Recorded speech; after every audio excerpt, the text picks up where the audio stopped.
Hello, and welcome to the second video of a series of GeoGuessr tips. This is going to be intermediate tips for GeoGuessr. I'm going to go over 4 tips in this video: languages, basically scripts, foliage, locam, and snow lines. So, yep. Let's start with scripts. I'm not going to play this map because there's too many examples that I have. I'm also going to be referring to this map, which is super helpful. There's a lot of these kind of like amazing maps. They're just so informational. You can find on the internet. I'll link this map in the description so you can take a look at it for yourself, because some of you probably want to. In most of the world, it's the Latin script, so that's the script derived from Latin.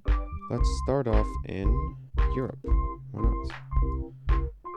So, in Europe, the major 2 scripts are Cyrillic and Latin. You can look at this map and see that you can see like which countries have Cyrillic and which countries don't. Or you could just play a lot of GeoGuessr and know. A lot of countries actually down here or 3 countries that I can think of: Montenegro, Serbia, North Macedonia, parts of Bulgaria too actually, have a blend of Latin and Cyrillic, and that is because Southeast Europe. Yay. Okay, so let's start off with Bulgaria, the beginning and founding of the Cyrillic script. And yes, you heard me right. The Cyrillic script was like published and figured out by one of the kings of Bulgaria. Fun fact. This is what Cyrillic looks like. You could learn the letters if you want. I'm not going to tell you right now because that would take too long. Now, in Serbia, and like I said, Montenegro, North Macedonia, even parts of Bulgaria, you'll get these mixed signs, which will have Cyrillic and the Latinization, the Latin Slavic one. They say the same thing, it's just that they have these multiple ones over here. And then we have the Greek script, the Hellenic script. This is a very, very old language and script. They've been using it for so long, and Cyrillic was actually based on this one. That's how old it is. You thought Cyrillic was old? It looks like this. They have these, it looks very similar to Cyrillic. There are some changes, like this letter right here is different. Some other letters are different too. I won't say all of them because that will take too long. You can look at this map or just look up Hellenic script or Greek language. So those are basically the different kinds of scripts in Europe. Okay, now let's move on to Arabic. As the light green here is Arabic, so it's used a lot. It's in a lot of countries. A lot of these countries actually aren't covered by Street View, but some are. So Tunisia, Jordan, United Arab Emirates. So only 4 countries. I'll show the difference between these. So in Tunisia, you get Arabic with sometimes French, or just sometimes the Latin approximation. In Jordan, they have, it sounds like this, where it has the Arabic, the English, and then also the Latinization approximation, I think. That's what it looks like. You get big signs in the Middle East with different kinds of languages. In Israel, since we're over here, you get these huge signs with 3 different languages. You get this Hebrew script, which is pretty much unique to Israel. So Hebrew script, unique to Israel, and it's covered by Street View. That's pretty cool. Arabic, and then also English or the Latin translation. And then you get Arabic down here, and of course all over here. Another place where you get Arabic that you may not think is Malaysia. Wait, what? Malaysia? Yeah, that's right. You get Arabic in Malaysia. There's like a big Arab community. I guess I'll go over like Asia because we're already over here. In Asia, there's a lot of different scripts. As in languages, if you cannot see, there's a lot. And a lot of different writing systems and different kinds of writing systems. You have these logographies, syllabaries. I'm not even going to try to say the other words, but they don't work like the Latin script with just like letters that represent the sounds. These are characters. They don't have alphabets. Languages in India. So Nagari, not really. Tibetan's not really that common. These other ones that I don't know what they're called, they're all down here. Again, I'll link this image in the description so you can look at it. This basically is what you're going to see in India if you ever get Street View. Or sometimes like this, or Sinhala. Sinhala you also see in Sri Lanka, which is helpful, because it's like one of the only places that has the Sinhala. It's like circular. Looks pretty cool. They have this language, or Nagari, in Bangladesh too. It looks like it, at least.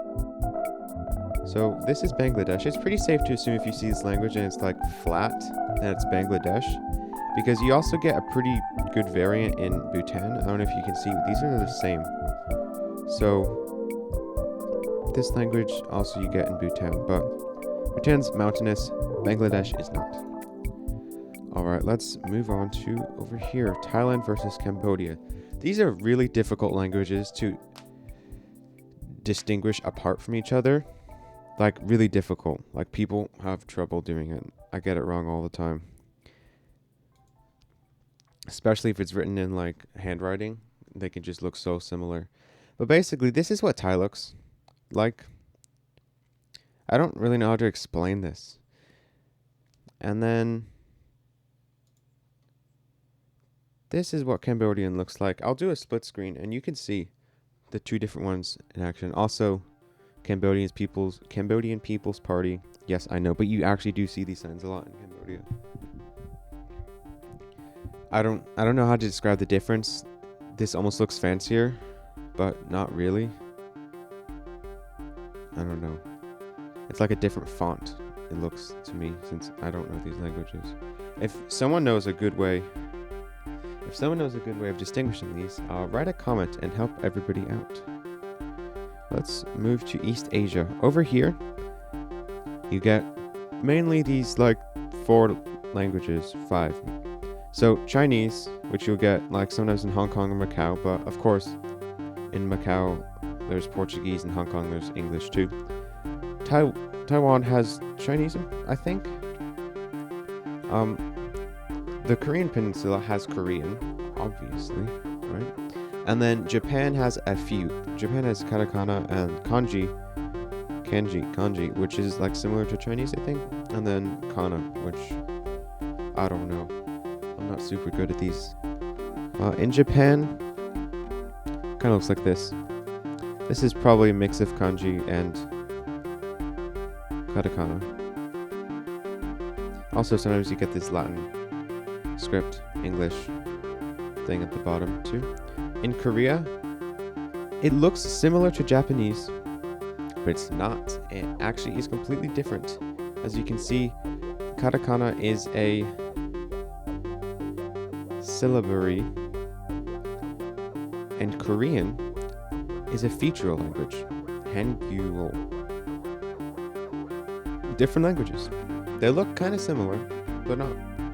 Korean, a good way to distinguish, and a lot of people use this, is the circles. In Korean, you get a lot more circles than in other bits over here in languages. If you can't remember that it has circles, just remember the word Korea has an O in it, and the Korean language has a lot of circles, like O, so O for Korea. Alright, now there's other ones too, but a lot of these are not covered, and some of these are languages that I've never seen in GeoGuessr before, so I won't go into them, because if I haven't seen them, and no one else has really seen them, then there's kind of no point. But if you want to, that's good for you.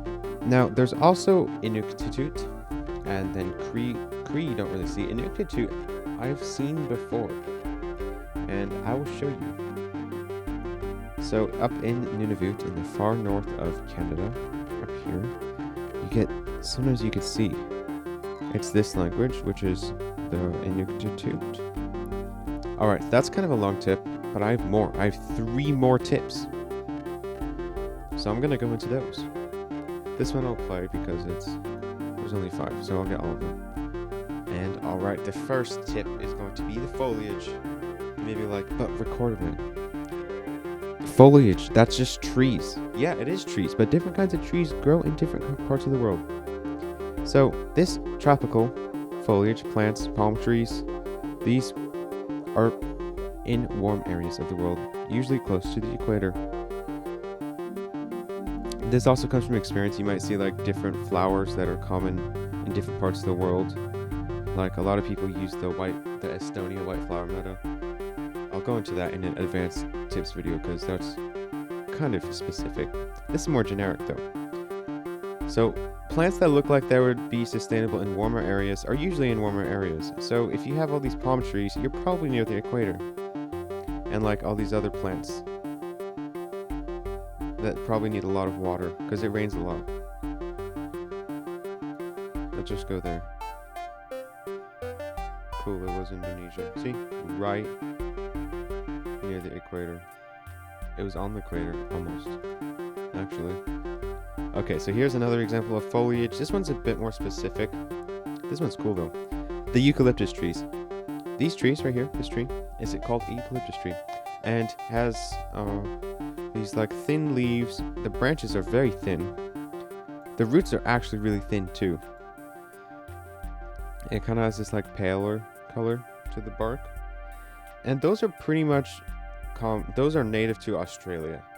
And I've seen them in New Zealand too.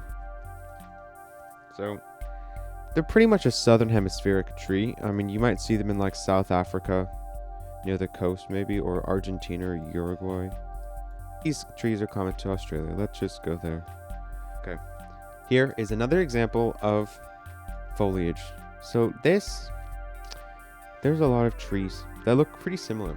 That's for a reason. These trees I think are fir trees or redwood trees, and they're a certain kind of plants or tree called evergreens, where they keep their leaves on all year round. So they're very common in cold areas because they actually thrive in cold areas, and that's why they keep their leaves on all year round. So if you see a lot of these kind of northern looking non-continental weather trees where it looks like it would just snow on these trees, yep, that means that you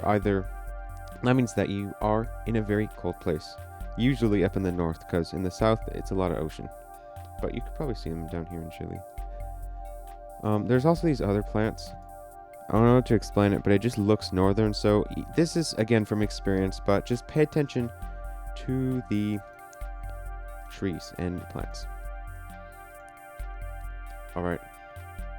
Next tip is going to be low cam.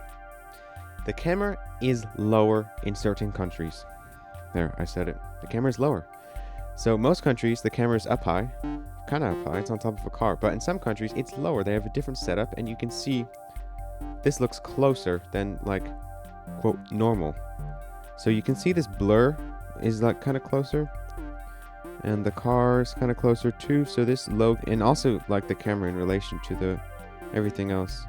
It takes a bit of practice to distinguish it, but once you get it down, you get it down. Now, you see this low cam in pretty much only two countries. That's Japan and Switzerland.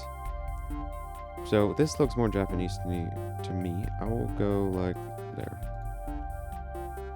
Wow, what a plunk. No, I put it there. Okay. Final tip, I believe, will be the snow lines. Now, this is a pretty specific one. You might be thinking, well, this is like supposed to be a generic tips video, my guy. But this kind of prompts you to think. So, I'll just get over with the basics. In Australia, you get yellow lines in places where it snows. Yeah, that's right. It snows in Australia. Crazy, right? It's not really that crazy.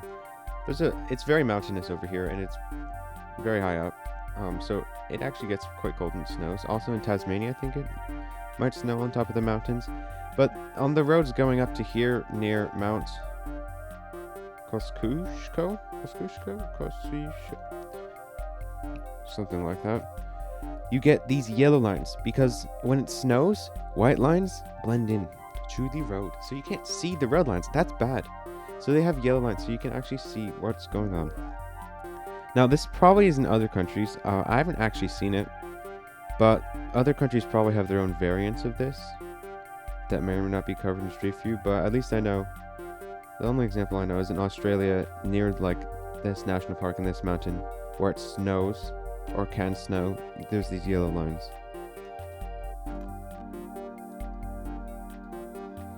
Okay, that does it for this tip video. That was all 4 tips.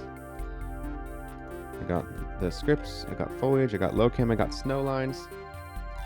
This is awesome. Okay, yep, hope you enjoyed the video. Make sure to check out, I have a new video coming out soon because I have some more time today. I'm gonna record the next one, which will be, I'm not gonna tell you. You gotta wait and see what the next tip video will be. Join my Discord.